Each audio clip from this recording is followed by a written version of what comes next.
Pour ne rien manquer, abonnez-vous maintenant. Sud Radio, Berkov dans tous ses états. Nous sommes en guerre. Nous allons donc provoquer l'effondrement de l'économie russe. Ah, ça va me coûter combien? Nous vivons, et cela pas simplement depuis cet été, ces dernières années, la fin de ce qui pouvait apparaître comme une abondance. Nous sommes dans une guerre hybride. Vous comprenez pas, maintenant vous circulez tous, s'il vous plaît. Hein, bonne soirée à tous, désolé pour la démocratie. Allez. Ah, il y a une casserole là. Deux casseroles. Il faudra les enlever, madame. Non, pourquoi voilà, enlever les casseroles, s'il vous plaît? On est sur une raison? Eh bien là, ce ne sera plus des casseroles aujourd'hui. Bonjour, bonjour auditeurs, auditrices, résistants, résistantes de Sud Radio. Non, on va parler d'écosexualité, de botanique jubilatoire, et ça se passe à Lyon. À Lyon, oui, absolument. Vous allez voir des expériences d'un nouveau genre, subventionnées par la mairie de Lyon et par Grégory Doucet. C'est très intéressant, et on va avoir le maire républicain du 2e arrondissement, Pierre-Olivier Maire, qui va commenter ce show. Oui, on peut dire que c'est un show. Je sais pas comment il faut l'écrire, mais c'est un véritable show. Et puis, on va parler de l'hommage rendu dimanche par la ville d'Annecy, sur les bords du lac d'Annecy, un rassemblement citoyen. Oui, non, il n'y avait pas de lumière, il n'y avait pas de bougie, il n'y avait pas de Imagine John Lennon, mais très intéressant aussi. Voilà comment on répond à la violence, c'est très bien. On va parler d'éoliennes, bien sûr. On va parler de tout cela, vous savez, tout ce qui nous intéresse, toutes nos casseroles, mais aussi de bruit d'amour. Et on va recevoir le docteur Fanny Nussbaum pour un livre, alors vraiment, qui dérange, mais dans le très bon sens du terme. En finir avec la dictature des humanistes. Oui, l'art de l'excellence, mais quelle excellence! Eh bien, vous allez voir, c'est pas piquer des hannetons, et ça va vous piquer, mais dans le très bon sens du terme. À tout de suite. Sud Radio, Berkov dans tous ses états. Le fait du jour. Eh oui, Carlos, eh oui, ça revient l'été, c'est bientôt, tout nu et tout bronzé, c'est vraiment bien. Mais il y a d'autres occasions où l'on nous demande d'être nus et peut-être pas bronzés, mais en tout cas, c'est pour la bonne cause. Mais quelle cause? Eh bien, la cause de l'écosexualité, botanique jubilatoire. Subvention 1500 € est demandée par la majorité écologiste de Lyon, de la ville de Lyon, en faveur de la compagnie artistique Lundi Grand Pré. Alors, qu'est-ce qu'ils veulent Lundi Grand Pré? Eh bien, écoutez, voilà, c'est formidable. L'an passé, à Saint-Fond, cette compagnie lyonnaise a présenté une performance et elle l'a détaillée. Alors, imaginez un peu, voilà, un parc, il y a les parents, des enfants, etc. Et puis des acteurs, des performeurs, comme on dit, qui font des performances et qui sont complètement nus, mais pourquoi pas? Mais alors, il faut voir ce qu'ils font. Alors, écoutez, voilà ce qu'il faut faire. Laissez-vous tenter par la caresse douce et étourdissante de l'ortie. Ouvrez vos cœurs aux moustiques. Aimez l'odeur âcre de la boue sur la peau transpirante. Désirez la membrane froide et visqueuse des lombris et des limaces, c'est-à-dire qu'ils se frottent tout nus là-dessus. Dévorez les herbes amères. Embrassez le processus de décomposition. Embrassez la terre encore une fois. Embrassez-vous. Embrassez. Voilà. C'est intéressant, hein, voilà, c'est un programme. Mais alors, l'intéressant, c'est comment s'appelait cette performance. Et là, j'ai compris. J'ai compris le but politique de toute une partie de militants, etc. Ça s'appelait devenir larve. Voilà. En fait, leur but, allez, je dirais leur souhait le plus grand, leur prière, c'est que la France devienne larve. Et oui, pourquoi pas devenir larve.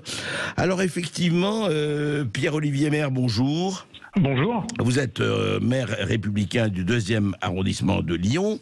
Alors cette espèce, on a vu tous sur les réseaux sociaux les images de ces gens qui se frottaient comme ça dans l'herbe, dans les buissons, etc., devant un public divers et varié.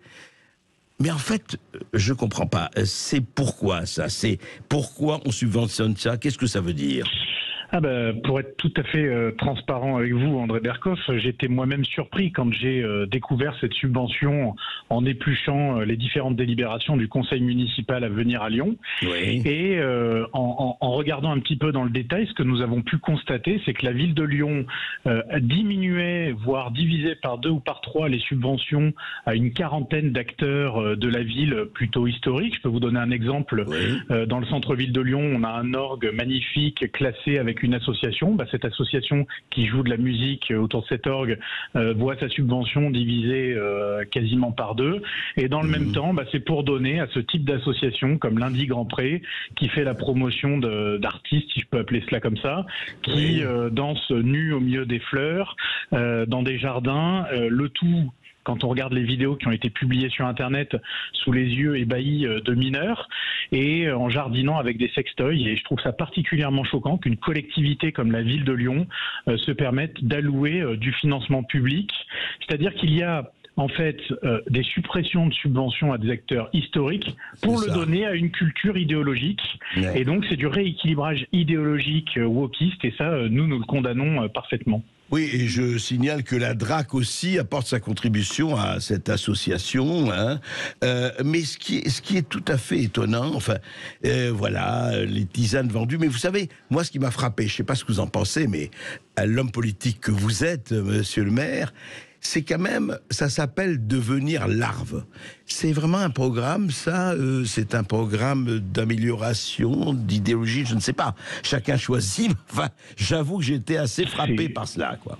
Moi aussi, et il faut reconnaître que dans cette période où je pense que tout le monde a besoin de s'ouvrir sur la culture, sur le monde de l'art, on a besoin évidemment d'aider les différents artistes.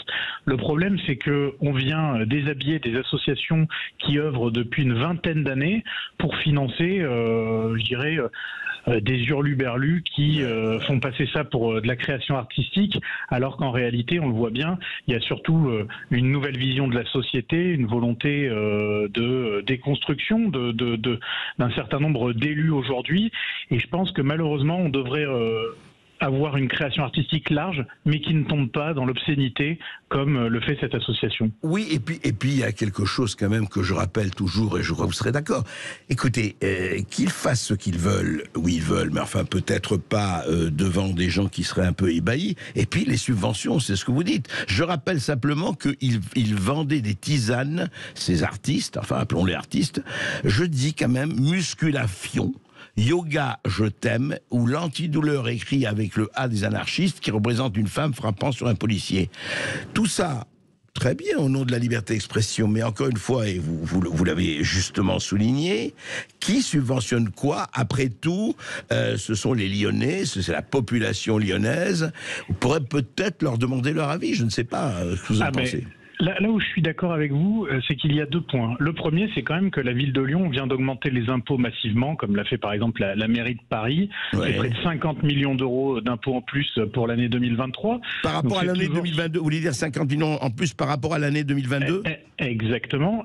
Et alors le deuxième discours qui est paradoxal de la part des écologistes à la ville de Lyon, c'est que ça fait quasiment 1 an qu'on les entend s'époumoner sur les décisions de la région Auvergne-Rhône-Alpes qui a décidé de rééquilibrer les subventions pour que les territoires ruraux aient aussi accès à la culture. C'est-à-dire qu'il y a eu des baisses de subventions dans les grandes métropoles de la région pour que le Cantal, l'Ardèche, l'Allier puissent avoir accès aussi à des festivals et un certain nombre d'acteurs culturels. Et donc là, qu'est-ce que nous n'avons pas entendu à cette époque-là avec le maire qui saisissait la ministre de la Culture pour leur demander des comptes. Et en réalité, quelques semaines plus tard, on se rend compte que les mêmes individus qui donnaient des leçons de morale à la planète entière se retrouvent là pour le coup à couper des vivres à un certain nombre d'associations, et alors le tout pas pour un rééquilibrage géographique et territorial, mais pour un rééquilibrage totalement idéologiste, wokiste, au profit d'associations qui défendent les mêmes valeurs qu'eux. Et ça, moi je trouve particulièrement choquant que ce soit nos augmentations d'impôts qui financent, et les coupes budgétaires évidemment, qui financent ce type de création. Oui, c'est tout à fait. Vous savez, c'est ce qu'on appelle l'indignation à géométrie très variable. Exactement. Effectivement, elle est 10 poids et 2 mesures. Comme vous dites, on baisse 37 subventions au profit d'associations diverses. Vous avez cité l'orgue, etc. Et c'est tout à fait... Et dites-moi, est-ce que vous avez vous allez protester? Est-ce qu'il y a des gens qui ont protesté? Il y a eu quand même de réactions ou pas? C'est-à-dire que la vidéo que j'ai eu l'occasion de partager hier a eu quand même un certain écho, puisqu'il y a 1,5 million de personnes qui l'ont regardé. Ouais. En parallèle, depuis ce matin, c'est vrai que nous, on a un certain nombre de gens, moi, qui m'ont appelé à la mairie en me disant mais c'est totalement ridicule que notre argent serve à ce type d'association. On voit pas notre quotidien s'améliorer, les problèmes de sécurité explosent à Lyon, et la ville de Lyon n'a rien de mieux à faire que de financer avec nos impôts des associations militantes. Et à quelque part, c'est toujours agaçant pour ces personnes qui payent de l'impôt, qui attendent un service public en face, qui, dans cette période que l'on connaît, en ont de moins en moins. Je pense que c'est pas qu'à Lyon, c'est vrai sur tout le territoire, malheureusement. Tout à fait. Et de voir finalement que certaines personnes profitent comme cela de l'argent public, c'est frustrant. Et on se dit qu'il pourrait être utilisé à meilleur escient.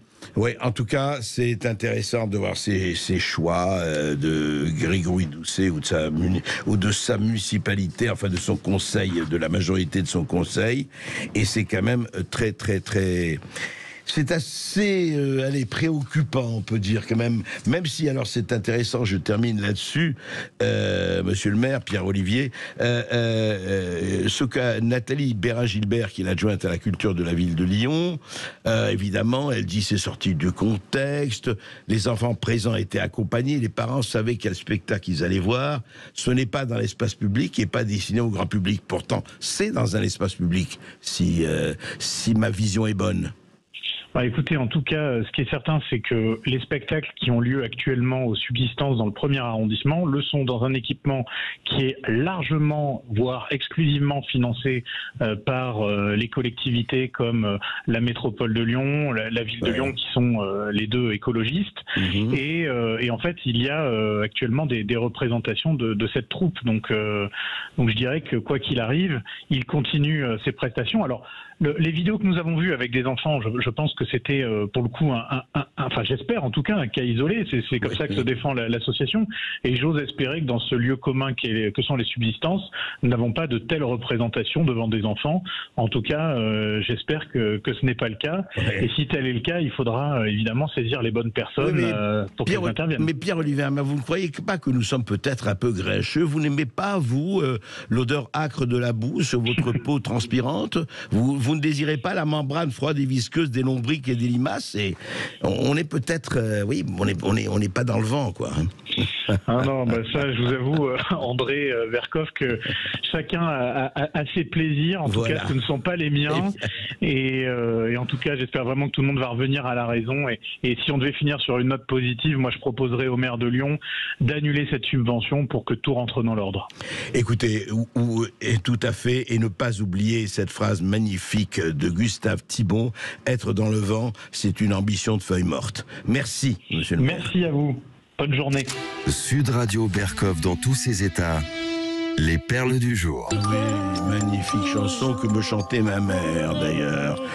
Hein, je vous aime, parlez-moi d'amour. Alors vous me dites, c'est où ça? C'est dans un cabaret, effectivement, sur les vieilles chansons françaises, magnifiques et tout ça. Non, non, pas du tout, pas du tout. C'était pas un cabaret. C'était un rassemblement citoyen sur les bords du lac d'Annecy, avec la présence du maire François Astorg, signe fort d'union et de solidarité. Et vous me dites, mais Annecy, oui, Annecy, vous savez, où Youssouf a 78 ans, Manuel a 62 ans, 4 enfants de 2 ans, 3 ans, 22 mois. Heureusement, ils ne sont pas morts. Ils ont été poignardés à répétition, par on ne sait pas encore qui exactement. On le saura, j'espère, bientôt. Cette espèce de drame sanglant. Et j'ai peur de dire qu'il devient quotidien, mais on se demande vraiment s'il ne devient pas quotidien. Et ben voilà, qu'est-ce qu'on fait? Alors effectivement, pour une fois, il n'y a pas eu de marche blanche, de bougies, de fleurs, de bisounours, mais quand même c'était très bisounours. Alors, randonnée à relais autour du lac, voilà, les édiles, les officiels, les gendarmes et les pompiers, et puis la petite boîte à musique, tournant la manivelle de son petit crin-crin, elle a entonné « Parlez-moi d'amour ». Et je regardais la vidéo, et je regardais des gendarmes, effectivement, se mordant les lèvres. Et je dirais simplement quelque chose. C'est très bien de chanter « Parlez-moi d'amour ». Mais c'est ça la réponse ? C'est ça la réponse quand il y a des violences quasiment quotidiennes, je le disais. C'est on va parler d'amour, on va tendre combien de joues gauches, on va tendre combien de quoi. Est-ce qu'un jour il y aura ce qu'on appelle une réponse en forme de sanction? Est-ce que les OQTF ne seront que des invitations ridicules à quitter le territoire français et jamais d'obligation à quitter le territoire français? Est-ce que ça va continuer à ce qu'un ministre nous dise il n'y a pas de violence ou d'insécurité, il y a un sentiment de violence et d'insécurité. Évidemment, les 3 bébés et les autres, évidemment, c'était un sentiment d'insécurité et tel ou tel qui s'interpose et qui se fait fracasser, eh ben c'est un sentiment d'insécurité. Mais c'est quoi ça? Mais franchement, c'est quoi? C'est quoi cette mascarade? C'est quoi ce rassemblement citoyen? C'est quoi la France? Et je pense au programme de lundi Grande Pré à Lyon. La performance s'appelait « Devenir larve ». Et ça s'inscrit, je le pense vraiment, c'est mon avis personnel, mais je le dis, ça s'inscrit dans une espèce d'intention. Voilà, voulez-vous vraiment que la France devienne larve? Eh bien, dites-le nous, auditeurs de Sud Radio, dites-le nous, les résistants, dites-le nous, ce que vous en pensez. Sud Radio Berkov dans tous ses états. Oui, Brassens, le vent fripon qui doit prendre garde à Jupon, mais c'est pas le vent fripon dont on va parler aujourd'hui, c'est le vent des éoliennes. Et oui, devant les éoliennes.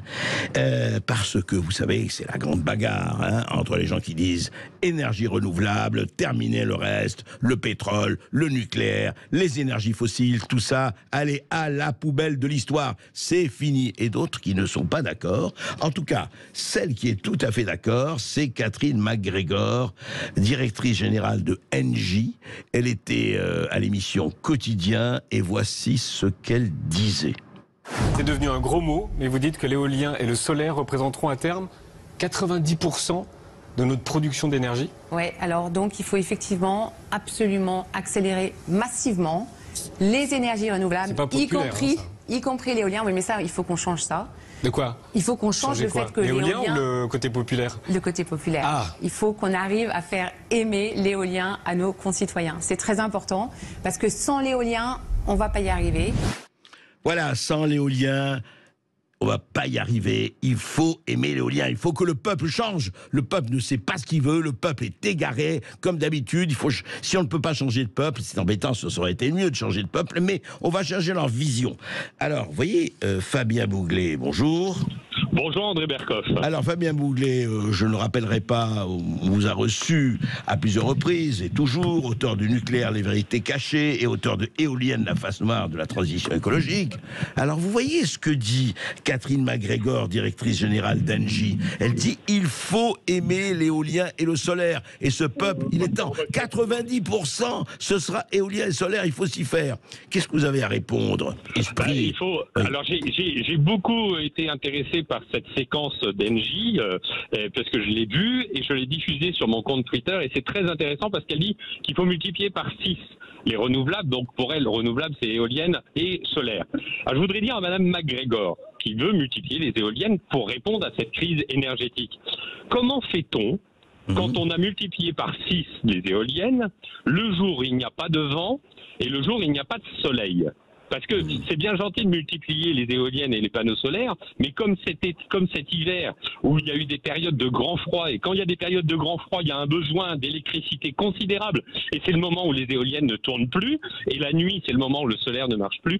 Comment fait-on? Eh bien, on utilise le gaz de Poutine, et comme on ne peut plus utiliser le gaz de Poutine, eh bien, en réalité, on utilise le gaz de schiste polluant. Et ce que Madame MacGregor ne dit pas, c'est qu'elle fait avec les éoliennes du greenwashing, mais surtout, elle s'assure le business de la vente du gaz de schiste américain en Europe. C'est ça derrière le. Donc en fait, quand elle dit qui coûte très cher, Fabien Bouglet, qui coûte très cher le gaz de schiste américain. Et en plus, qui coûte très cher, 400 milliards d'euros à l'Europe. Le gaz, la facture de gaz, puisqu'on a fait la guerre et les sanctions, des sanctions de Poutine, ça a été de supprimer le gaz. La facture de gaz a coûté 120 milliards d'euros l'année dernière, en 2021, et en 2022, elle a coûté 400 milliards d'euros à l'Europe. Voilà le résultat. Développer les éoliennes, c'est développer le gaz. Et d'ailleurs, ça a été dit partout. Alors c'est très intéressant parce que en réalité, on le voit, il y a dans cette émission quelque chose de fascinant. C'est le changement de vision de Yann Barthès. Il dit que les éoliennes, c'est un gros mot. Il dit qu'il n'y a pas d'acceptabilité. Et son collaborateur, plus tard, va dire que les éoliennes sont intermittentes. On voit bien que d'un point de vue médiatique, il y a une prise de conscience. Et moi, je salue la qualité professionnelle de Yann Barthès, pour une fois, sur le sujet de l'éolien. Et on voit Madame MacGregor... mais il n'a pas contredit Catherine MacGregor, si. Il a fait des petits signes. J'ai bien écouté. Il était assez sceptique, avec beaucoup d'éoliennes très désastreuses derrière. Mais Engie, donc, en fait, ils défendent leur bout de gras, c'est ça, Catherine MacGregor? Ils défendent la vente du gaz sur le long terme, en réalité. En fait, ce qu'il faut bien comprendre, et alors c'est très passionnant, parce que Madame MacGregor parle des cigognes, après, avec des trémolos dans la voix. Alors, il s'avère que je suis à la Défense en face de la tour Engie, donc c'est assez drôle.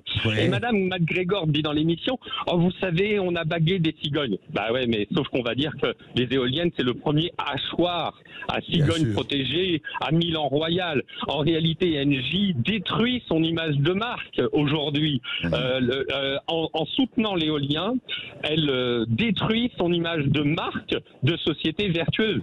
Qu'elle s'occupe du gaz, mais qu'elle arrête d'empoisonner et de polluer la France avec ces éoliennes dont personne ne veut. Alors donc, Fabien Bouglet, quand vous croyez que le programme de Catherine MacGregor et d'autres, il faut changer, alors vous pensez qu'ils ne réussiront pas à changer la vision populaire sur l'éolien et le solaire, et pourtant Dieu sait s'il y a eu des campagnes, il continue à avoir des campagnes de persuasion.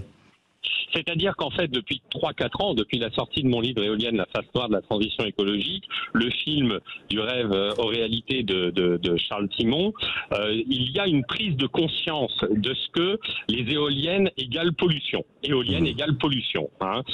Du fait de leur intermittence et aussi du fait de leur grande destruction.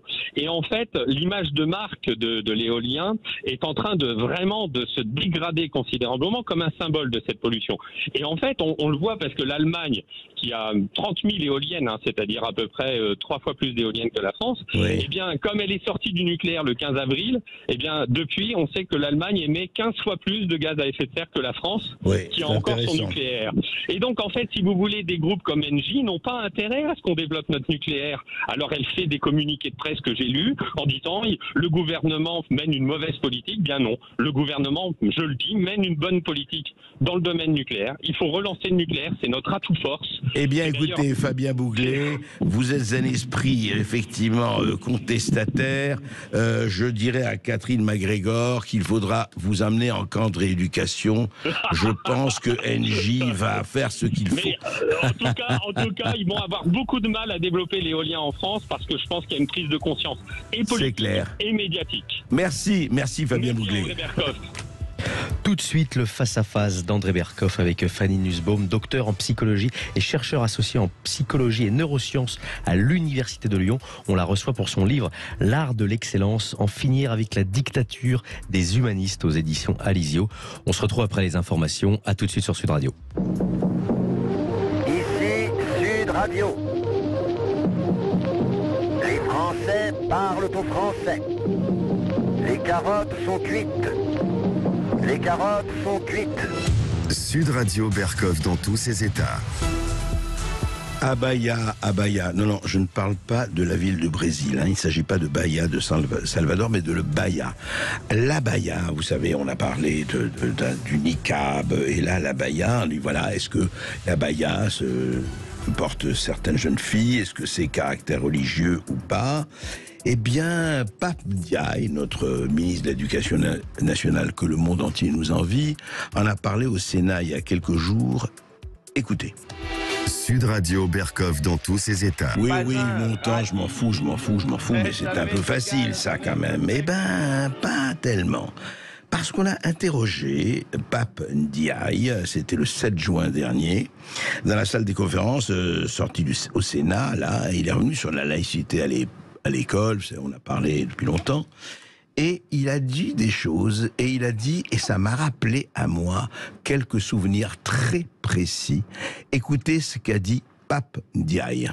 Quant au phénomène des abayas, qui est d'ailleurs en baisse pour le mois de mai, moins 30%, mais ce sont des variations saisonnières, si je puis dire, il est très clairement concerné par la circulaire du mois de novembre. Nous n'allons pas éditer un catalogue de centaines de pages avec des formes de manches ou de couleurs. On ne s'en sortirait pas d'un point de vue juridique. Effectivement, l'appréciation du caractère religieux ou pas, ce sont les chefs d'établissement qui doivent l'apporter. Nous les formons pour cela. Nous avons aussi les équipes Valeurs de la République qui peuvent les aider. C'est plus de 600 personnes à l'échelle du pays et qui peuvent répondre soit au téléphone, soit se déplacer. Mais voilà, on est sauvés. On est sauvés. Mais qui dit qu'à la France, il y a des problèmes de laïcité ou de violence?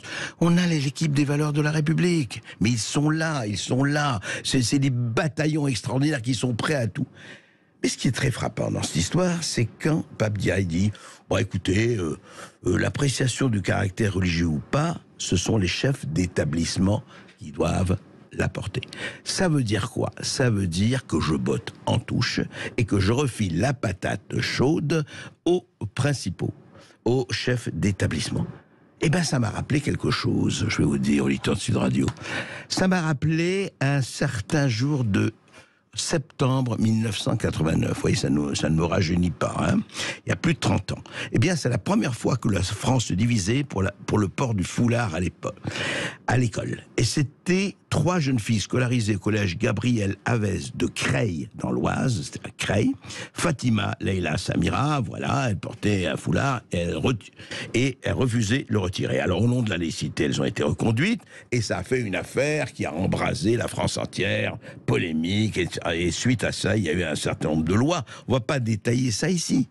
Mais ce qui est intéressant dans cette histoire, c'est que le principal du collège, à l'époque, Monsieur Chevière, je crois, si mes souvenirs sont bons, s'était retourné en disant « Mais que dois-je faire ?» Et s'est retourné vers qui? Évidemment, de façon logique, au ministre de l'Éducation nationale de l'époque. Et c'était qui, le ministre de l'Éducation nationale de l'époque? C'était un certain Lionel Jospin. Et qu'a fait Lionel Jospin? Il a fait cette merveilleuse figure politique qui s'appelle beauté en touche. Il a envoyé ça au Conseil d'État. Et le Conseil, il a dit, écoutez, le Conseil d'État, moi je ne sais pas ce qu'il faut faire. Et le Conseil d'État a dit, comme a dit d'ailleurs Lionel Jospin, exactement ce que dit plus de 30 ans après Pape Ndiaye, ce sont les chefs d'établissement qui doivent l'apporter. Ça veut dire, eh ben, débrouillez-vous les gars, nous, vous comprenez, il y a trop de problèmes avec ça, islamisme, tout ça, intégrisme, on ne veut pas rentrer là-dedans, débrouillez-vous. Et est arrivé ce qui est arrivé, et 30 ans après, voilà, ça continue encore et encore, c'est magnifique. Vous voyez, on a des politiques, c'est vraiment intéressant, qui prennent leurs responsabilités, qui ont de la colonne vertébrale, qui ont du courage. Non, il vaut mieux s'occuper de l'éducation sexuelle des enfants, c'est tellement plus important, surtout entre 3 et 6 ans, c'est fondamental, etc. Voilà. Eh bien, voilà, le reste, écoutez, débrouillez-vous, l'abaya c'est bien ou pas, je ne sais pas. En tout cas, c'est pas mon problème. Ah bon? C'est le problème de qui? Alors, si ce n'est pas le problème du politique et des princes qui nous gouvernent. Sud Radio Berkov dans tous ses états. Le face-à-face. Le face-à-face d'André Berkov avec Fanny Nussbaum, docteur en psychologie, pour son livre « L'art de l'excellence, en finir avec la dictature des humanistes » aux éditions Alizio. Bonjour Fanny Nussbaum. Bonjour Lucien. Alors, Fanny Nussbaum, c'est vrai, j'ai reçu l'art de l'excellence, et en finir, c'est surtout ça, avec la dictature des humanistes. Et vous, alors, c'est pas les 10 commandements, vous êtes beaucoup plus ambitieuse que ça. Vous, c'est 40 commandements pour agir avec grandeur. Mais alors, ce qui m'intéresse, et puis je rappelle quand même, ce n'est pas, vous êtes docteur en psychologie et vous êtes chercheur en neurosciences. Vous avez écrit les phylocognitifs. Vous avez beaucoup parlé à l'époque, le secret des performants. Et alors ça, je n'ai pas vu votre conférence spectacle, les secrets de l'intelligence et de la performance, mais ça doit être tout à fait intéressant parce que ce qui est très bien dans votre livre et qui est vraiment très encourageant et qui va à l'encontre des idées reçues, c'est que vous ne parlez pas de l'égalité par le bas, vous ne parlez pas d'araser tout le monde, d'être dans les mêmes... Non, vous parlez l'intelligence, l'ambition, se détacher, foncer, l'effort, etc. Mais dites-moi, vous êtes dangereusement rétrograde. Oui, c'est vrai qu'on me le dit souvent, que je suis dangereuse et rétrograde, et ça me fait très plaisir quand on me dit ça. Alors c'est quoi? En fait, je voudrais que vous expliquiez, c'est un livre vraiment que je recommande, hein, parce que c'est un livre, justement, vous dites voilà, c'est, vous savez, le devenir larve des chorégraphes de Lyon. Alors voilà, nous on est sécurité, paix, bonheur. En fait, c'est vrai que aujourd'hui, depuis en tout cas 40 ans ou des décennies, on nous apprend surtout à rester dans le landau.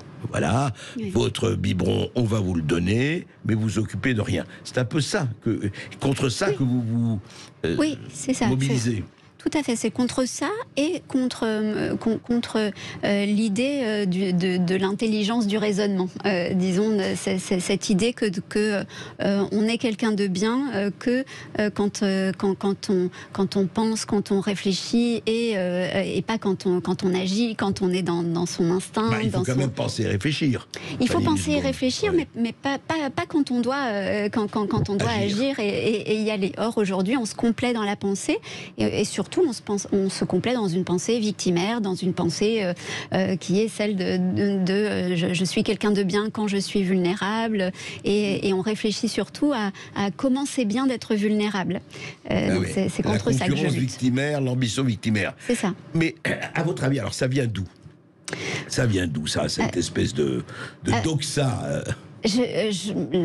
mon analyse, mon observation, c'est que mon analyse vraiment, c'est que ça vient de Jésus. Je crois qu'en fait, on a avec Jésus pour la première fois. Alors, je parle pas de religion, je parle seulement de l'aspect historique et de ce que nous apporte Jésus. En fait, Jésus nous apporte cette idée que on est quelqu'un de bien quand on est vulnérable, quand on est pauvre, quand on est quelqu'un du bas. Et avec Jésus, on apprend pour la première fois à en être fier, à être vraiment fier de faire partie des humbles. Et je crois qu'aujourd'hui, on est au paroxysme de ça. C'est devenu vraiment une forme de snobisme de faire partie des humbles, d'être dans cette idée de fragilité vraiment affirmée. Oui, alors justement, corrigez-moi mais si je me trompe, mais il y a beaucoup de gens extrêmement ultra riches et tout ça, qui adoptent des postures d'humilité. C'est une posture. Exactement. Je ne crois pas dans l'humilité comme aujourd'hui, comme étant quelque chose de vrai, d'authentique. L'humilité d'aujourd'hui, c'est de dire mais non, j'ai pas fait grand-chose. L'humilité d'autrefois, je sais pas à quoi on pourrait dire autrefois, mais en tout cas l'humilité, c'est aller vers son humus. L'humilité d'autrefois, ou celle en tout cas dont je me revendique, c'est j'ai pas fait grand-chose par rapport à ce que je pourrais faire, parce que en tant que moi-même, je pourrais faire encore mieux que ça, et je vais travailler à vous le montrer. D'accord, mais on va en parler tout de suite après cette petite pause, parce que effectivement, où doit se situer le curseur intellectuel, mental, moral? On en parle tout de suite. Et vous le savez, chers auditeurs, vous avez la parole sur Sud Radio dans le face-à-face d'André Berkoff au 0826 300 300 pour interpeller Fanny Nussbaum et son livre L'art de l'excellence, en finir avec la dictature des humanistes. 0826 300 300. À tout de suite sur Sud Radio. Ici Sud Radio. Les Français parlent au français. Je n'aime pas la blanquette de veau. Je n'aime pas la blanquette de veau. Sud Radio Berkoff dans tous ses états. L'art de l'excellence, en finir avec la dictature des humanistes. Docteur Fanny Nussbaum. Et effectivement, vous êtes bien placé pour en parler, en étant chercheur en neurosciences, en étant docteur en psychologie, mais surtout, pendant la pause, là, et hors micro, vous m'avez dit, à mon avis, ça vient du fait que la masculinité, ce qu'on appelle la masculinité, a complètement rendu les armes. En tout cas, tout se passe comme si elle devait rendre les armes, et c'était le triomphe de tout le reste. Oui, en fait, je crois qu'on a perdu le masculin. Mais même nous, les femmes, je crois qu'on est dans une ère du féminin où tous les codes d'aujourd'hui sont des codes féminins. Par exemple, quand vous dites on a perdu le masculin, c'est quoi le masculin à ce moment-là? Le masculin, tout ce qui représente le masculin, c'est d'abord l'action, l'instinct, le courage dont vous parliez. C'est le fait de prendre les armes, d'être quelqu'un qui est à l'initiative de beaucoup de choses, qui n'a pas peur et qui... alors là, je pense qu'on va hurler en disant que les femmes n'ont pas peur non plus, mais le féminin... Oui, j'allais vous dire, mais là, elles prennent les armes, elles sont soldats, elles font des tas de choses. C'est ça, c'est ça. Mais ce qui est aujourd'hui vraiment très à la mode, très tendance, c'est une communication féminine ou de l'ordre du féminin, chez les hommes comme chez les femmes. On est quelqu'un de bien quand on ne crie pas, on est quelqu'un de bien. Un homme bien, c'est un homme hypersensible, c'est pas quelqu'un qui tape du poing sur la table, ça c'était autrefois. À l'école, ce sont les garçons. Je crois qu'il y a vraiment une grosse injustice par rapport aux garçons à l'école, parce que les garçons, ce sont eux qui ont le plus d'heures de colle, le plus de punitions en général. Pourquoi? Parce qu'ils se comportent comme des garçons. Et ils arrivent chez moi, dans mon cabinet. Parce qu'ils font du bruit, etc. C'est ça. Et on va parler de troubles du comportement très rapidement. Et ils arrivent chez vous, alors vous dites, c'est-à-dire qu'on pour les calmer un peu. Et oui, c'est ça, parce que ils sont pas sages, ils sont pas académiques, et on sait pourtant, il y a plein de statistiques qui nous disent que ce sont pas les premiers de classe qui performent plus tard. Ceux qui performent davantage, ce sont souvent beaucoup plus des hommes. On s'en plaint justement un suffisamment. Un peu les rebelles, on peut dire les non-conformistes. Voilà, ceux qui ne sont pas académiques, qui réussissent davantage, ceux qui arrivent à trouver le système D. Donc c'est un comportement beaucoup plus agressif par rapport à la vie. Mais ce comportement-là, aujourd'hui, il doit être tu. Et moi, en tant que psy, souvent quand je mets en avant ce comportement instinctif, animal, d'être, et je parle de l'intelligence comme étant un état qu'on doit trouver, cet état où on doit être au corps à corps avec la vie, avec l'environnement, être plein d'audace, de courage. Et on me dit, mais en tant que psy, tu peux pas dire ça, c'est pas possible. Et les commentaires sur les réseaux sociaux, quand ils sont... alors il y en a plein qui sont soulagés, contents d'entendre ça, surtout de la part d'une psy. Mais il y a plein de commentaires qui me disent, mais vous êtes dangereuse, mais vous voulez la loi de la jungle. Voilà, donc et cette espèce de culture de attention, en fait... C'est un peu la culture de la non-violence, c'est un peu ça. Alors on cite Gandhi et compagnie, Gandhi était admirable, mais enfin la non-violence, justement, qu'est-ce que ça veut dire? Je voudrais que vous commentiez ceci, on en a parlé là il y a une demi-heure, et vraiment votre livre est fourmi d'exemples, mais celui-là il s'est passé il y a 3 jours. Vous savez, quand il y a eu ce qui a eu terrifiant, cet émigrant syrien, enfin, qui a poignardé des enfants à Annecy, puis pas seulement des enfants, etc. Il y a eu un rassemblement citoyen sur les bords de Annecy, et il y avait cette image surréaliste d'une femme chantant « Parlez-moi d'amour, redites-moi des choses tendres, votre beau discours, mon cœur n'est pas là de l'entendre ».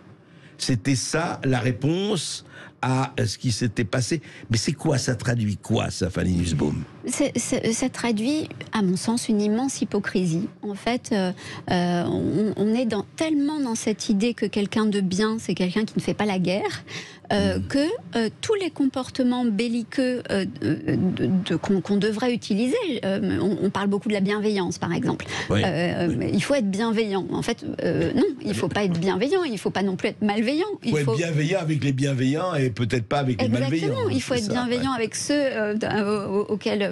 à qui on veut vraiment du bien, et puis malveillant quand on doit se défendre, quand on doit lutter, pourtant lutter et se défendre, comme dirait Kipling.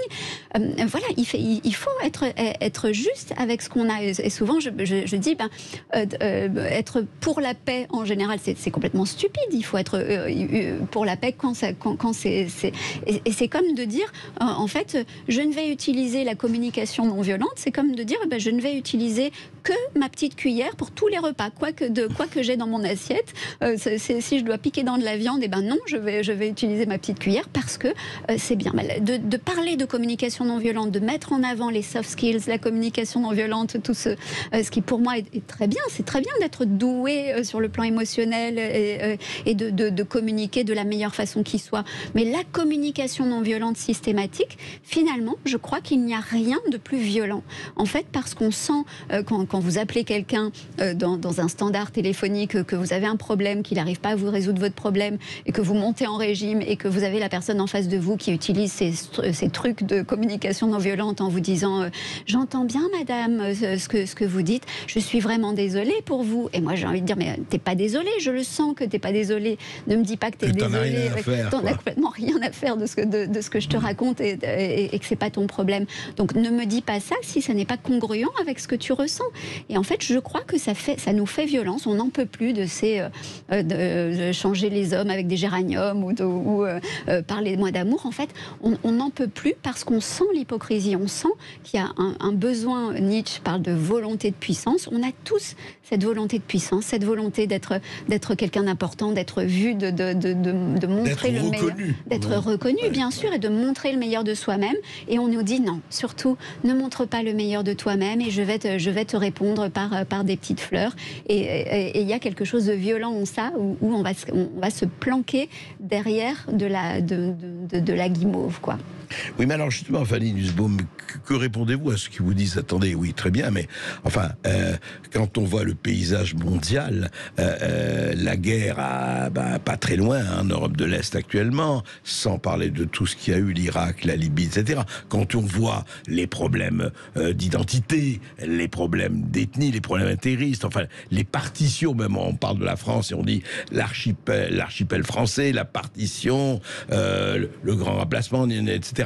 Donc on est quand même dans des situations conflictuelles féroces auxquelles vous dites, mais on dit, attention, là-dessus, soyez bienveillants et laissez passer. C'est ça un peu ? Mais oui, c'est tout à fait ça, en fait. Et plus on laisse passer, vous l'avez très bien dit tout à l'heure, plus on est laxiste et plus on laisse passer, comme dans l'éducation avec un enfant, et plus on donne de terrain pour se prendre de la violence soi-même. Donc, comme avec un enfant, on fait, quand on est un parent, c'est pas agréable, mais on dit non. Enfin bon, là j'enfonce des portes ouvertes, mais on dit non, on dit ah non, moi tu me parles pas comme ça, c'est pas possible, etc., etc. Mais aujourd'hui, on ne veut pas faire ça au nom de faire du bien à l'enfant, ne pas lui faire violence, et à nos enfants de la République, on leur dit en permanence, c'est pas bien ce que tu as fait. Oh là là, c'est pas bien. Tu vois, moi je vais juste te montrer l'exemple que je suis quelqu'un qui est vraiment très très bon, très gentil, etc. Et en montrant l'exemple, on ne donne qu'envie d'aller plus loin dans cette escalade de violence. Et c'est très intéressant parce qu'au fond, l'impression que votre livre, et on parlera aussi de la vie quotidienne, puisque vous donnez des conseils de vie quotidienne aussi, mais on a l'impression que c'est un miroir tendu, mais plutôt vers l'Occident que le reste du monde, parce que le reste du monde, on n'a pas l'impression que c'est la même chose. Je peux me tromper. Je crois. En fait, je pense, pour dire du bien de nous, que nous sommes, nous Français, et le bassin méditerranéen plus largement, nous sommes, à mon sens, la plus grande puissance philosophique qui ait jamais existé. Nous avons cette force-là. Or, nous l'utilisons très mal. En fait, je crois que ce sont, la plupart du temps, ce sont nos idées qui vont à l'étranger. Aujourd'hui, les États-Unis commencent alors bien sûr, le wokisme, on dit que ça vient des États-Unis, mais je crois que ça vient des États-Unis par nous, que c'est nous d'abord qui avons insufflé cette idée de être bon avec tout le monde, la communication non violente, etc. Et en fait, nous donnons les mauvais signaux, en fait, nous transmettons une philosophie malade, alors que c'est nous qui avons le grand pouvoir philosophique. Et le monde nous écoute, le monde nous regarde, et je crois qu'on peut en faire autre chose de cette philosophie extraordinaire. Et en fait, c'est une chose, et ils nous regardent de moins en moins, parce que justement, peut-être on transmet ça. Il y a beaucoup de choses à dire sur la dédollarisation et la partition du monde. On en parle tout de suite après cette petite pause, et ensuite avec les auditeurs de Sud Radio. Restez bien avec nous, on se retrouve tout de suite avec Fanny Nussbaum pour son livre L'art de l'excellence, en finir avec la dictature des humanistes. Et vous avez la parole au 0826 300 300 pour participer à l'émission. 0826 300 300, à tout de suite sur Sud Radio. Ici Sud Radio. Les Français parlent au français. Les carottes sont cuites. Les carottes sont cuites. Sud Radio Berkov dans tous ses états. Et le docteur Fanny Nussbaum parle à nos neurones et c'est pas triste, effectivement, l'art de l'excellence, en finir avec la dictature des humanistes. Mais dites-moi, Fanny Nussbaum, en vous lisant, je dis bon, c'est très passionnant et c'est vrai que vous allez à contre-courant et c'est très bien d'aller en l'occurrence à contre-courant. Mais est-ce que vous ne parlez pas surtout pour les gens qui sont quand même soit des génies, soit des gens exceptionnels et tout ça? Est-ce qu'il est donné à tout le monde d'être exceptionnel? Parce que vous citez évidemment, vous citez Dali, vous citez Rimbaud, vous citez Sioran, enfin, encore que Sioran, de l'inconvénient d'être né, c'est autre chose. Enfin, vous citez Nietzsche, bien sûr. Mais au fond, on a envie de vous dire quelque part, oui, mais écoutez, est-ce que c'est une morale? Alors, vous prêchez une morale de la minorité. Est-ce que la majorité peut être touchée par ça? Et vous vous dites non, absolument. Beaucoup de gens peuvent être touchés par ça. C'est ça que vous transmettez, en tout cas. Oui, je crois que tout le monde ne peut pas être exceptionnel. Vous avez raison, c'est évident. En revanche, tout le monde peut, et même, à mon sens, a le devoir d'extraire le meilleur de ce qu'il a dans les tripes. Je crois qu'on a tous une capacité dominante. Et vous pensez qu'on les empêche d'extraire, oui. On les empêche d'extraire le meilleur de ce qu'ils Oui, je crois que ce contexte, cet environnement, cet écosystème, comme on dit aujourd'hui, qui est dans cette bienveillance forcée, humanisme forcé, etc., force les gens à s'auto-censurer et les force à ne jamais vouloir montrer qu'ils veulent être les plus grands, les plus beaux, les plus forts. Donc, on ne peut pas aujourd'hui mettre en avant ce que j'appelle l'état d'intelligence ou se mettre en état d'intelligence ou de performance. Ça n'est plus possible pour l'immense majorité d'entre nous, sauf ceux qui vont être un peu hors normes, qui vont accepter. Il y en a. Tous les jours, il y a des gens qui sortent effectivement du lot, comme on dit. C'est ça. Mais je me souviens, et j'en ai parlé dans le livre, d'une conversation que j'avais eue avec un groupe de personnes où la question c'était est-ce qu'il faut être torturé pour être un artiste ? Et je m'étais laissé aller à citer Léonard de Vinci et Picasso, qui n'étaient pas, à mon sens, particulièrement torturés et qui étaient des artistes à peu près corrects. Et là, qu'est-ce que j'avais pas dit en citant Picasso, parce que Picasso était un goujat prétentieux, qui moi j'adore, misogyne, etc. Ouais. Et voilà, donc aujourd'hui, en fait, on peut admirer des gens quand ils sont exceptionnels, mais seulement s'ils sont exceptionnels et gentils. Et donc, c'est comme ça qu'on va revoir l'histoire en disant tel auteur, tel artiste. On le voit tous les jours. On lui demande d'être exceptionnel et on l'adoube parce qu'il est exceptionnel. Puis après, on va fouiller dans ses placards et on dit ah mais non, c'était pas un gentil. Oui, c'est toute l'histoire de Léonard de Vinci à J.K. Rowling, même je veux dire pour parler de Harry Potter. C'est-à-dire, elle dit qu'il y a un homme est un homme et une femme est une femme. Elle est absolument boycottée, y compris sur les 20 ans de Harry Potter. C'est incroyable, incroyable. Alors que cette femme apporte quelque chose au monde de conséquent. Elle fait rêver des gens. Enfin, voilà, elle a porté sa pierre à l'édifice, comme on dirait. Elle a contribué à la grandeur de l'humain. Et pour moi, j'ai beaucoup plus d'estime pour des gens qui contribuent à la grandeur de l'humain. Et je m'en fiche de ce qu'ils pensent. Et je dis parmi les commandements de ce livre, je dis ayez des amis racistes. Parce que, en fait, comment des amis racistes? Mais comment donc? Mais vous êtes raciste alors? Eh bien non. Et c'est ça. Et en fait, je n'aurais même pas à répondre à cette question. Je n'aurais même pas à devoir me justifier sur le fait que je sois raciste ou non. Il se trouve que je ne le suis pas et que ça fait du bien de le dire quand même.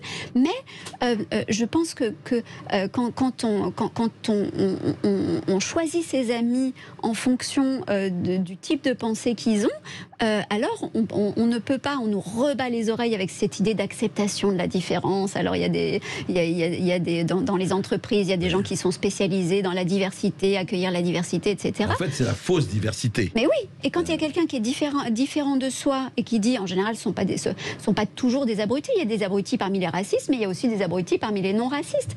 Mais quand vous pouvez avoir en face de vous quelqu'un qui est raciste et qui va vous dire, pour telle et telle raison, parce que je pense que tel peuple nous fait du mal pour telle et telle raison.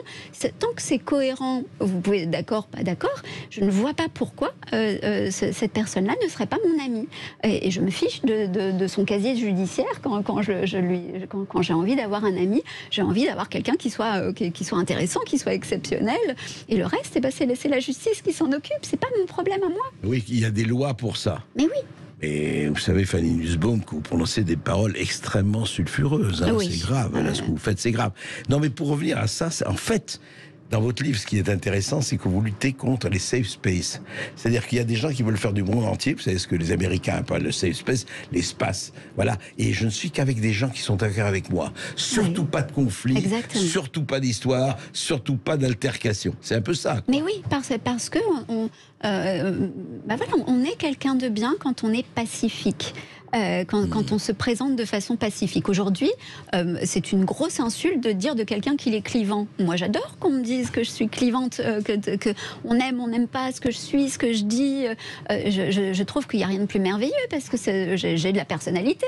Quand on dit de quelqu'un qu'il a de la personnalité, c'est plutôt chouette. Donc, j'ai pas envie de la tiédeur, j'ai pas envie de m'entourer de gens qui sont employés de bureau, sages, qui font... Et d'ailleurs, quand vous regardez, peut-être que vous regardez comme moi des séries, des films, etc. Les séries qui vous intéressent, ça va être Game of Thrones, par exemple. Et dans Game of Thrones, qu'est-ce qui se passe? Eh ben, il n'y a pas un épisode sans son petit meurtre, son petit viol, sa petite, même son petit inceste. Toutes les grandes œuvres. Enfin, je veux dire, Game of Thrones, Shakespeare, c'est quoi? Qu'est-ce qu'il y a dans Shakespeare? Mais bien sûr, exactement. Presque souvent inceste, souvent guerre. Donc, c'est ça qui nous fait rêver. Pourquoi ça nous fait rêver? Donc, est-ce qu'on devrait l'interdire parce que ça nous donne le mauvais exemple, Game of Thrones, par exemple?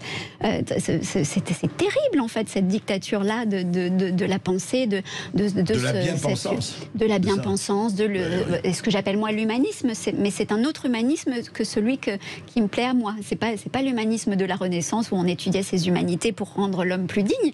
Aujourd'hui, c'est l'humanisme, et depuis Diderot et d'Alembert, en fait, depuis le dictionnaire de Diderot et d'Alembert, pour la première fois, l'humaniste, c'est devenu quelqu'un qui aimait l'homme, juste tel qu'il était. Il n'avait pas besoin d'être plus. On aime l'homme, c'est tout. Il n'y a plus de dimension d'honneur. Donc ça vient des Lumières. Je crois que oui. Je crois qu'en fait, alors je vais être encore provocatrice en disant ça, mais je crois que les Lumières sont une recustomisation de la chrétienté. En fait, que c'est souvent ils étaient très laïques et c'est eux qui ont parlé de la laïcité avant tout le monde, mais je pense qu'en fait, c'est cette idée de la pensée reine, déjà, le raisonnement, et puis, donc, comme dit Sioran, penser, c'est être en retrait. Donc, on se retire du monde, on est quelqu'un de bien sage, bien gentil, je me retire pour penser, et j'aime l'homme pour ce qu'il est, point. En fait, c'est intéressant parce qu'il y a deux mots qui se rejoignent avec une lettre de différence. C'est penser et penser, P-A-N-S-E-R. Mais oui, exactement. Les vaches pensent et certains philosophes pensent, mais ils pensent comme des vaches. C'est un peu ça. Magnifique, splendide. C'est un peu ça. On va peut-être recevoir quelques auditeurs, Lucien. Oui, qui continuent de nous appeler au 0826 300 300. On a la chance de commencer avec Marc de Béziers. Bonjour Marc. Bonjour Marc. Oui, bonjour Monsieur Berkoff, bonjour Madame Docteur. Bonjour Marc. Merci pour à nouveau cette émission. Bon, c'est toujours un régal. Merci. J'ai déjà eu l'occasion de prendre la parole plusieurs fois, mais dans votre émission, mais je vais essayer de faire court parce que chaque fois je me perds dans beaucoup d'idées qui me plaisent énormément. Faites court, mais je suis sûr que vous ferez bon. Vous serez bon en faisant court aussi, Marc. Alors, merci. Du coup, juste rebondir sur une question. Lorsque le docteur dit qu'on est dans un environnement féminin et donc à ce titre refus de la virilité et plein d'autres choses, peut-être simplement une question. Est-ce que c'est vrai partout ou est-ce que c'est uniquement vrai à Paris et dans les métropoles? Parce que moi, qui suis un urbain, qui a vécu dans des métropoles, maintenant je suis en ville secondaire et je me rends compte que c'est pas forcément la même tendance. Donc voilà, cette simple question. Bonne question, oui. Oui, très très bonne question, et évidemment, là on parle de grandes idées et ça mérite de la nuance, donc vous avez raison, je pense que c'est pas en tout cas aussi fort que dans les environnements urbains, mais je crois que ça gagne beaucoup de terrain et que le fait que cette idée-là, que le féminin ait gagné, cette idée-là soit arrivée aux États-Unis, je crois que c'est un signal fort de danger. Est-ce que c'est pas l'Occident quand même? Je reviens, j'avais posé la question. Je crois que on va en parler, mais je crois que l'Occident, il y a une phase occidentale actuellement qui est très très très forte là-dessus. Oui. Lucien. On accueille Emmanuel de Pessac. Bonjour Emmanuel. Bonjour Emmanuel. Bonjour André, bonjour à toute l'équipe et à votre invité. Je voulais juste mettre le point sur autre chose, enfin sur la même chose en fait, puisque je crois que ça arrange le système d'avoir plutôt des gens qui sont dociles, parce qu'en définitive c'est ce qu'on obtient. Je vais vous citer juste un exemple parce que ça s'étend à beaucoup plus de choses. Un père de famille qui s'est défendu tout seul, qui a retenu son agresseur sur les deux, a pris plus cher en justice que ses agresseurs eux-mêmes. C'est ça, le cambrioleur, oui, il s'était fait cambrioler, il a retenu un des cambrioleurs et il a été puni plus que le cambrioleur. Et pour séquestration, ce qui est quand même absolument génial. Donc voilà, en fait on est en train de détruire toutes les barrières qui font, parce que ce qu'on nous importe avec l'Europe, je peux vous garantir que ces valeurs-là, c'est pas du tout les leurs. Hein. Ouais. Donc j'imagine que la confrontation sera certainement un peu plus coriace. Et je suis pas sûr que ça marche en Seine-Saint-Denis ou ailleurs, sans faire aucun clivage de quoi que ce soit. Hein. Mais je doute que ça puisse être transmis de la même manière. Je vous embête pas plus et je vous remercie encore pour m'avoir pris. Merci Emmanuel. Mais ça traduit que ça, Fanny Nussbaum, ça c'est important. Vous voyez, quelqu'un, on voit quelqu'un qui arrive chez nous qui essaie de cambrioler, si on peut, on va essayer de réagir. Enfin, en tout cas, un certain nombre. Eh ben, on se fait sanctionner plus que les gens qui sont entrés chez nous. Mais oui, je crois il y a une culture c'est quoi, c'est une idéologie, une culture, c'est quoi? Oui, je crois, pour moi, je l'appelle une religion, l'humanisme. Et je pense que c'est cette culture de tendre l'autre joue. On ne répond pas à la violence par la violence. Mes enfants, j'ai un garçon de 20 ans et une fille de 12 ans qui elle, est à l'école. Et quand elle se fait parfois embêter, en général, tout va bien. Mais un jour, l'année dernière, elle s'était fait traiter d'intello et puis donc intello, mais quelle injure, mais l'horreur. Mais intello, donc on lui avait dit ça, pas sympa. Ouais, mais toi, de toute façon, t'es une intello. Puis c'était quelqu'un qui l'embêtait assez régulièrement avec ça. Et je lui ai dit, mais lui une baigne, en fait, à cette fille qui te parle comme ça. Et bien sûr qu'elle m'avait répondu, mais non, mais je vais me faire disputer, je vais me faire coller si ça arrive. Je lui ai dit, écoute, fais-toi coller, et puis moi, je serai derrière et je te soutiens. Puis au pire, tu te fais virer, et si tu te fais virer, ce sera comme ça. Mais aujourd'hui, dès l'enfance, nos enfants, on leur enseigne ça. Ne réponds pas à la violence par la violence, etc. Donc, encore une fois, c'est comme utiliser sa petite cuillère pour tous les plats. C'est-à-dire qu'il y a des moments où il faut utiliser la violence, il y a des moments où il faut être vulgaire, il y a des moments où il faut être élégant, il y a des moments où il faut être bienveillant, où il faut être doux. Oui, c'est ne pas écarter d'emblée une conduite sous prétexte que jamais ça ne peut pas se faire. Oui, c'est ça. Mais là, il y a vraiment cette culture qui est très forte, et dès l'école. Et comment dirais-je, renforcée par la justice, par les systèmes, par les institutions. Hein. Mais oui, on n'est pas quelqu'un de bien. Je crois que je pourrais même, pour avoir incité ma fille à taper sur quelqu'un, je pourrais même recevoir demain une assignation au tribunal. On se retrouve tout de suite sur Sud Radio dans le face-à-face d'André Berkoff avec Fanny Nussbaum pour son livre L'art de l'excellence, en finir avec la dictature des humanistes. Et vous continuez de nous appeler au 0826 300 300. On ira à Limoges voir Benoît. 0826 300 300. À tout de suite sur Sud Radio. Sud Radio, Berkoff dans tous ses états. Ici Sud Radio. Les Français parlent au français. Je n'aime pas la blanquette de veau. Je n'aime pas la blanquette de veau. Sud Radio, Berkoff dans tous ses états. Vous êtes bien sur Sud Radio dans le face-à-face d'André Berkoff avec Fanny Nussbaum pour son livre L'art de l'excellence, en finir avec la dictature des humanistes aux éditions Alizio. Et c'est votre moment, vous avez la parole au 0826 300 300 pour réagir. Et on va tout de suite à Limoges avec Benoît. Bonjour Benoît. Bonjour. Bonjour Benoît. Bonjour Benoît. Bonjour Monsieur Berkoff, bonjour docteur. Je suis ravi d'intervenir. Je vous félicite pour vos émissions que j'écoute attentivement depuis quelques années déjà. Merci. Oui. Et oui, j'ai voulu intervenir parce que j'ai beaucoup apprécié ce que disait la docteure. Oui. Moi, je suis quelqu'un qui est assez bienveillant, je pense, mais qui apprécie l'esprit critique. Hein, et je suis assez atterré maintenant par cette société où justement on ne peut plus rien penser sans être catégorisé dans une classe raciste, complotiste, voilà. Et du coup, j'avais deux questions qui me viennent à l'esprit pour la doctoresse. La première, est-ce que cette façon de catégoriser les gens, d'essayer d'imposer cette espèce de bien-pensance un peu crade, un petit peu non objective, est-ce que c'est pas une façon de conditionner nos concitoyens à une acceptabilité d'une société un peu en dérive, pas forcément bien réfléchie. D'accord. Et la deuxième, c'est que pensez-vous de notre président, Monsieur Macron, qui en Chine appelle à l'importance d'un esprit critique dans une université chinoise, il me semble, sachant que depuis déjà quelques années, alors ça date pas de lui, hein, bien avant aussi, on voit que dès qu'on a un esprit critique, on est là aussi catégorisé, catalogué dans des classes, dans des cases qui ne correspondent pas forcément. Fanny Nussbaum. Super. Alors, je vais répondre par la deuxième question parce que j'ai déjà perdu la première. Je suis désolée. Vous la redonnerez s'il vous plaît. Oui, allez-y, il redonnera. Je vais pas vous répondre précisément sur ce fait-là avec Emmanuel Macron, mais sur Emmanuel Macron en général et sur les politiques en général.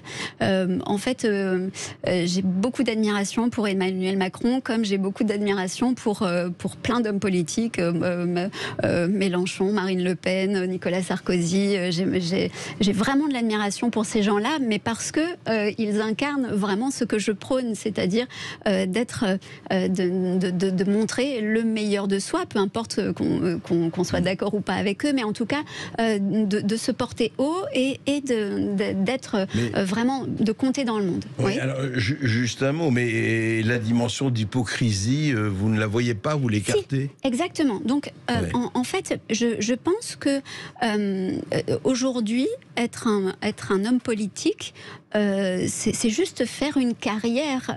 C'est-à-dire que, comme je ne suis pas la première à le dire, il n'y a plus d'hommes d'État, vraiment, des gens. On va parler du général de Gaulle, évidemment, mais voilà, il n'y a pas d'hommes d'État. Aujourd'hui, je pense que j'ai beaucoup d'admiration pour Emmanuel Macron, mais le fait qu'il ait choisi cette carrière aujourd'hui fait qu'il est devenu forcément une sorte de pantin, quoi, et qu'il ne peut pas faire ce qu'il veut faire et dire ce qu'il veut dire, parce que je pense que c'est la masse en fait qui gouverne. Et donc je crois que votre première question me revient.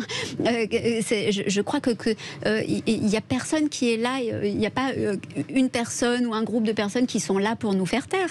Il y a seulement la masse. C'est la masse des gens fragiles, des gens vulnérables qui se sont coalisés partout en Occident et qui empêchent quelqu'un d'aller, de jaillir, exactement, très bon terme. Donc je pense qu'en fait aujourd'hui, quand on est un intellectuel, on n'a plus le droit de décocher des flèches avec sa pensée, et que Emmanuel Macron, comme beaucoup de politiques, sont des intellectuels, mais donc ils ne peuvent pas décocher de flèches avec leurs pensées. Et en plus, je pense que ça n'est pas notre rôle à nous, les intellectuels, et pourtant la classe politique est truffée d'intellectuels. Nous n'avons rien à faire. Pourtant, Platon disait qu'il fallait que ce soit les philosophes qui gouvernent. Moi, je suis complètement à l'opposé de cette idée-là. Je pense qu'il faut que ce soit des chefs d'entreprise qui gouvernent, il faut que ce soit des combattants qui gouvernent, parce qu'ils ont l'instinct. Et que nous, les intellos, il faut qu'on fasse notre boulot d'intello. je crois que c'est ce que je fais aujourd'hui, qu'on décoche des flèches avec notre pensée, qu'on soit libre de pointer, de mettre en lumière ce qui nous semble aller mal dans la société. Oui, faire un boulot d'esprit critique, etc. C'est ça. Le problème, c'est que qu'est-ce qui fait quand même, et on revient à votre livre, par une autre voie. Mais le problème, c'est le courage, la colonne vertébrale, etc. Vous savez, la verticalité, oui. Oui, voilà. Et en fait, c'est ça qu'on demande aussi à un politique. Pas que ça. Évidemment, l'esprit de stratège, etc. On voit très très bien qui sont aujourd'hui les hommes d'État ou les femmes d'État qui comptent. Sont ceux qui, encore une fois, et vous avez raison, on peut être totalement en désaccord avec eux, de Poutine à Xi Jinping en passant par Trump et autres, mais qui ont un cap et qui le tiennent.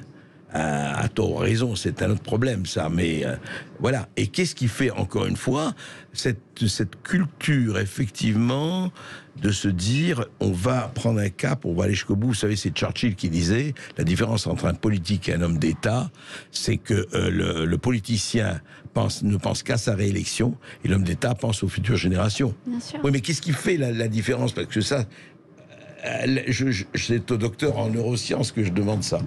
Qu'est-ce qui fait la différence? Alors, je pense que les neurosciences... Alors si, peut-être que les neurosciences peuvent nous répondre par rapport à ça. Aujourd'hui, ce que beaucoup de mes confrères, consoeurs neuroscientifiques considèrent comme étant l'intelligence, va avec un schmurt qui se passe, qui est ici, mais on ne nous voit pas, qui s'appelle le cortex préfrontal, et une partie du cortex préfrontal, et qui sert à inhiber. Inhiber, ça veut dire se contrôler, faire en sorte que toutes les stimulations qui viennent de l'extérieur ne nous parviennent pas ou soient bloquées à l'entrée pour qu'on puisse se concentrer, être dans le raisonnement, dans le rationnel, etc.